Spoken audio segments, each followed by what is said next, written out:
네, 계산년 새해부터 중소형주들이 주목을 받고 있습니다. 코스피는요, 기업 자체에 대한 실적 경계감도 좀 커지고 있고 수급 자체도 좀 꼬여버리면서 지지부진한 흐름을 이어가고 있지만요. 코스닥은 상대적으로 코스피보다는 좀 더 양호한 흐름을 보여주고 있습니다.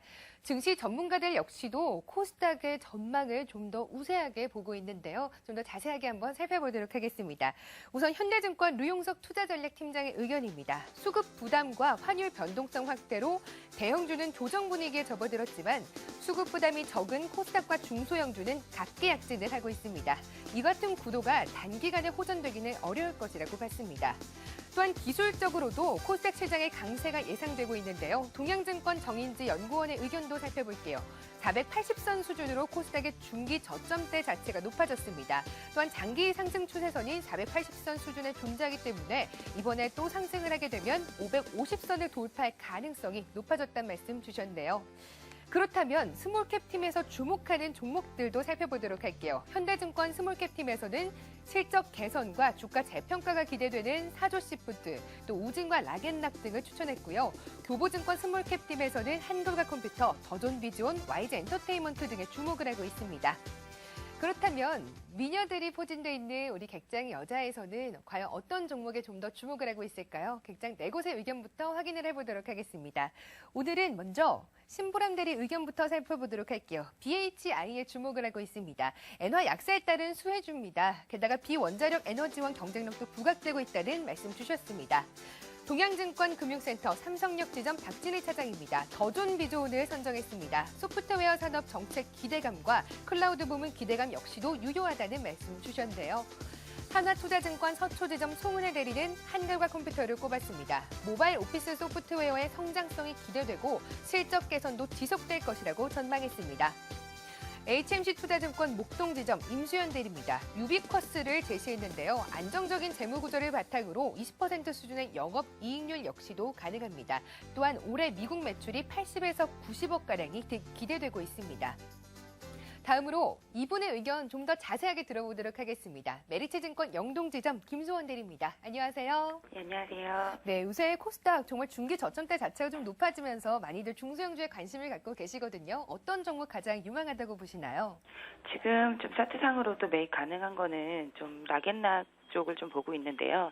일단 과거 중국 관련 수혜주로 이제 5만 원 넘는 주가를 기록했었는데 실적이 기대에 미치지 못하는 것 때문에 지속적인 좀 주가 하락을 기록했었습니다. 하지만 올해 중국 및 동남아 시장의 매출 성장이 좀 이어지고 있고 그리고 국내 매출이 좀 견조한 모습을 보일 것으로 판단이 돼서 중국 소비 시장 확대 수혜주인 그 동사 락앤락에 관심이 좀 필요한 시점이 아닌가 생각합니다.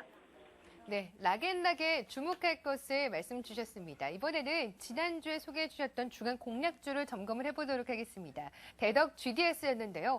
장기적인 차트로는 참 우상향이지만 이번 한 주간 많이 좀 밀려났습니다. 손절선 계속해서 유지하면서 홀딩해도 가능할까요?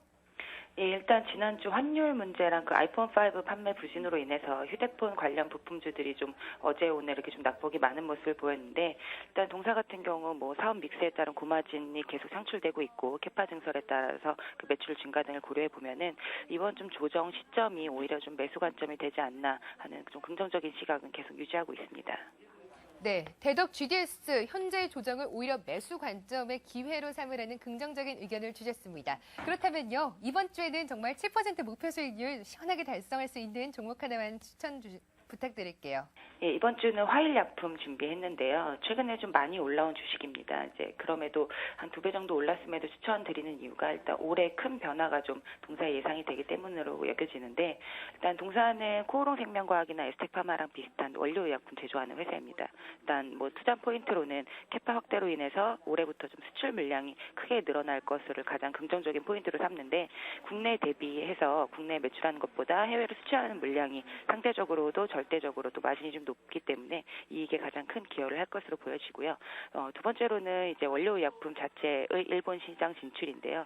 2017년도까지 일본 시장에 한 10개 이상의 품목을 좀 공급할 것으로 예상이 되어서 본격적인 좀 외형 성장이 올해부터 나타나지 않나 이런 생각으로 좀 추천을 드려봅니다. 네, 화일약품 새해 들어서 상한가에도 진입한 적이 있을 정도로 주가 흐름이 계속해서 되게 강했습니다. 오늘장만 소폭 조정을 받고 있는데 현재 매수 적절한 시기인지 또 손절선 어느 정도로 유지하면 좋을까요? 일단 조정 시 매수 오늘 같은 날 차사의 분할 매수를 권해드리고 있고요. 손절가는 이게 좀 아무래도 많이 올랐던 주식이기 때문에 변화폭이 크기 때문에 한 9,000원 정도 그 정도로 보고 있습니다. 네, 화일약품 주간 공략주로 제시해 주셨습니다. 목표 수익률은 7%입니다. 손절선은 9,000원 선으로 제시를 해주셨고요. 분할 매수할 관점 주셨는데요. 오늘 장에 특히나 조정이 나오고 있는 만큼 관심 가져보시면 좋을 것 같습니다. 오늘 객장 여자는 메리츠증권 영동지점 김소원 대리와 함께했습니다. 말씀 감사합니다. 네, 감사합니다.